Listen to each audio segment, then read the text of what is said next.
యేసుక్రీస్తు నామములో అందరికీ వందనాలు. గత 2 దినాల నుంచి మనం 2 విషయాల గురించి నేర్చుకుంటూ వచ్చాం.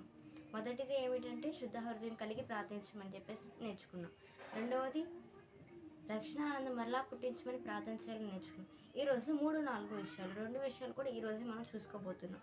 మూడవది వచ్చేసరికి ఏంటంటే యోబు గ్రంథం 29వ అధ్యాయము 2వ వచనంలో చూసుకున్నట్లయితే, పూర్వకాలంలో ఉన్నట్లు నేనున్న ఎడ్ల ఎంత మేలు అని చెప్పేసి అంటున్నాడు. యోబు భక్తుడు ఎందుకు అలా అన్నాడు? పూర్వకాలం నేనున్నట్లు ఇప్పుడు కూడా అలానే ఉంటే ఎంత మేలని. ఎందుకు అలా అన్నాడంటే, పూర్వకాలము తన దగ్గర గొప్ప ఆస్తి ఉంది, కుమారులు ఉన్నారు, అందరూ ఉన్నారు, అన్నీ సమృద్ధిగా ఉండేవి.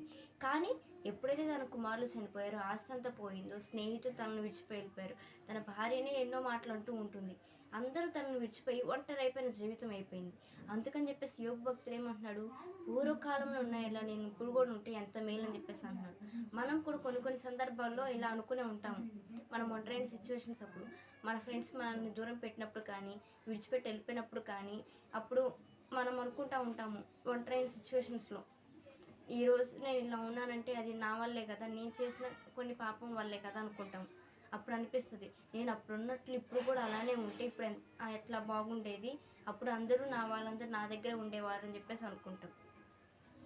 అందుకని చెప్పేసి యోబు భక్తుడు ఏమంటున్నాడు? పూర్వకాలం నేను ఉన్నట్లు ఇప్పుడు కూడా ఉంటే ఎంత మేలు అంటున్నాడు. మూడోది మనం ఏం నేర్చుకుంటున్నామో, పూర్వపు స్థితి, మనం పోగొట్టుకున్నటువంటి పూర్వస్థితి కొరకు మనం ప్రార్థించాలి. 4వ విషయంగా మనం చూసుకున్నట్లయితే ఇర్మియా గ్రంథము 31వ అధ్యాయము 9వ వచనంలో మనం చూసుకున్నట్లయితే, వారు ఏడ్చుచూ వచ్చెదరు, వారు నన్ను ప్రార్థించుచుండగా నేను వారిని నడిపించుదును. ఇది ఇశ్రాయేలు ప్రజల గురించి చెప్తున్నటువంటి సంగతి. ఇక్కడ ఏం జరుగుతుంది అంటే, వారు ఏడ్చుచూ వచ్చేవారు, వారు పాపములను బట్టి కానీ, దేవుని గుర్తెరిగినప్పుడు కానీ, వారు ఏడ్చుచూ వచ్చి ప్రార్థించినప్పుడు దేవుడు వారిని నడిపిస్తారంట, సరైన మార్గంలో నడిపిస్తారు. మనం కూడా అంతే. మనం కూడా మనం చేసిన తప్పులను బట్టి పశ్చాత్తాపడితే దేవుడు మన పాపములన్నిటిని కూడా క్షమించి మనల్ని సరైన మార్గంలో నడిపిస్తాడు. 4వది మనం ఏం నేర్చుకున్నాము అంటే, భక్తి జీవితం నడిపించడం కొరకు మన యొక్క పాపములన్నీ ఒప్పుకొని పశ్చాత్తాపడాలి. మనం 4 విషయాలు నేర్చుకున్నాము. మొదటిది శుద్ధ హృదయం కలగజేయమని ప్రార్థించాలి. రెండవది రక్షణానందం మరలా పుట్టించమని ప్రార్థించాలి. మూడవది మనం పోగొట్టుకున్నటువంటి పూర్వ స్థితి కొరకు ప్రార్థించాలి. 4వది మన పాపములు పశ్చాత్తాపడి దేవుని దగ్గర ఒప్పుకుంటే దేవుడు మనల్ని సరైన మార్గంలో నడిపించడానికి రెడీగా ఉన్నారు.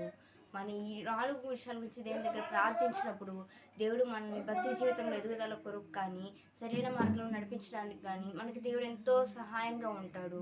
మరి మళ్ళా మనం దేవునిలో సమకూర్చబడతాము. ఈ 4 వాక్యాలు కూడా దేవుడు మీ హృదయాల్లో స్థిరపరిచి మిమ్మల్ని ఫలింపు జీవితానికి నడిపించును గాక. ఆమేన్. Praise lord.